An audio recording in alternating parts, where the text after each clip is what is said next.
Hello friends, welcome to Study Stage. तो अगर आप 10th क्लास के स्टूडेंट हैं और 2023 में आपका बोर्ड एग्जाम होने वाला है, फाइनल एग्जाम, तो आपको जो है फॉर्मूला तो याद होना ही चाहिए और फॉर्मूला पता होना चाहिए, क्योंकि सब्जेक्टिव हो गया या फिर ऑब्जेक्टिव हो गया मैथ में, ये फॉर्मूला जो है सब ऑब्जेक्टिव में जो क्या होता है 50 नंबर में 15 से 20 नंबर तो फॉर्मूला से ही क्वेश्चन पूछा जाता है। सब्जेक्टिव में भी क्या होता है, आपको फॉर्मूला पता होगा तभी जाकर के क्वेश्चन बनेगा। तो फॉर्मूला बहुत ही ज़्यादा इंपॉर्टेंट है। तो इस वीडियो में हम वर्ग का सूत्र, आयत का सूत्र और वृत्त का सूत्र, इन तीन जो है ये तीन कवर करने वाले हैं। इससे अगली वीडियो में हम घन का सूत्र, घनाभ का सूत्र, गोला का सूत्र, अर्धगोला का सूत्र और शंकु का सूत्र, इन सब हम हर एक चैप्टर से यहाँ पे हर एक फॉर्मूला कवर करने वाले हैं जो आपके लिए बहुत ज़्यादा इंपॉर्टेंट होगा। तो फॉर्मूला तो आपको याद करके ही जाना है, ठीक। तो यहाँ पे चलिए पहले हम वर्ग का सूत्र देखते हैं। वर्ग का सूत्र में क्या है, वर्ग का क्षेत्रफल। तो वर्ग का क्षेत्रफल क्या होता है, वर्ग का क्षेत्रफल होता है भुजा स्क्वायर।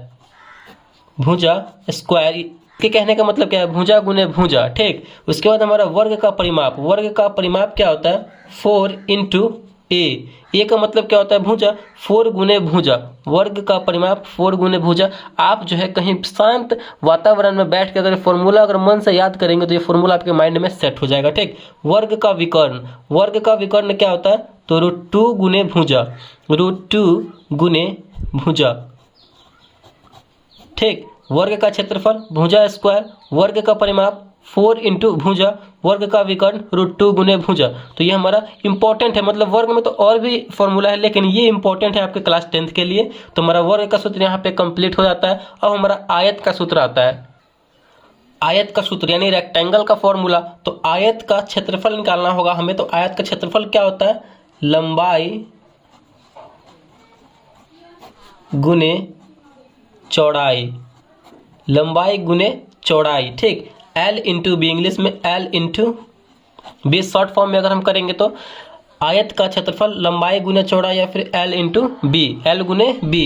आयत का परिमाप, आयत का परिमाप क्या होता है, 2 इंटू L प्लस बी।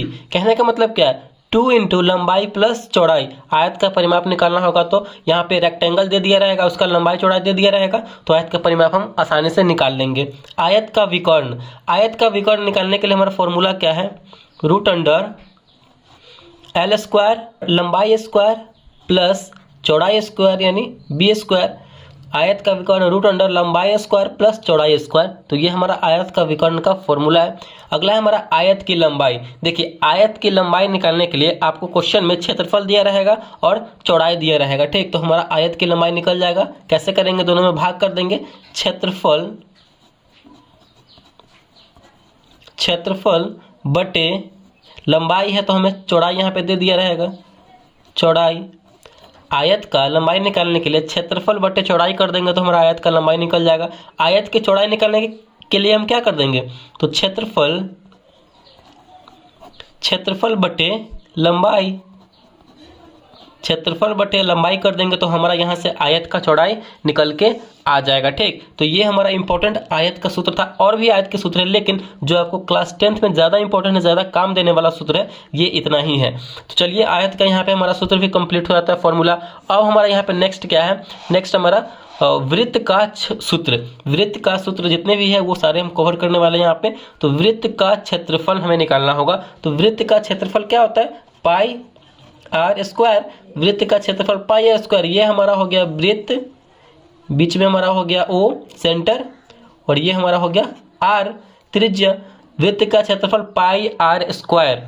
वृत्त की परिधि, वृत्त की परिधि निकालने के लिए हमें क्या करना होगा, तो 2 पाई आर। वृत्त की परिधि निकालने के लिए 2 पाई आर करेंगे तो हमारा वृत्त की परिधि निकल जाएगा। पाई का वैल्यू क्या होता है, तो पाई का वैल्यू होता है 22/7 और आर तो आपको दिया हुआ रहेगा फिगर में, क्वेश्चन में आर दिया रहेगा। तो हम वृत्त की परिधि ऐसे निकाल देंगे इस फॉर्मूले की मदद से। अब हमारा वृत्त का व्यास, देखिए आर और व्यास, आर कहने का मतलब त्रिज्या और व्यास कहने का मतलब डी, डायमीटर। तो वृत्त का व्यास हमें निकालने के लिए क्या करना होगा, त्रिज्या में 2 से गुना कर देंगे तो हमारा वृत्त का व्यास निकल के आ जाएगा, ठीक। वृत्त का व्यास निकालने के लिए हम त्रिज्या में 2 से गुना कर देंगे यानी 2r कर देंगे तो हमारा व्यास निकल के आ जाएगा। वृत्त की त्रिज्या निकालने के लिए हमें क्या करना होगा, d/2 यानी व्यास में 2 से भाग कर देंगे तो हमारा त्रिज्या निकल के आ जाएगा, यानी r यहाँ पे निकल के आ जाएगा। तो वृत्त का व्यास निकालने के लिए 2 गुने r और वृत्त की त्रिज्या निकालने के लिए d/2 कर देंगे, व्यास बटे 2, तो यहाँ से हमारा वृत्त की त्रिज्या निकल जाएगा।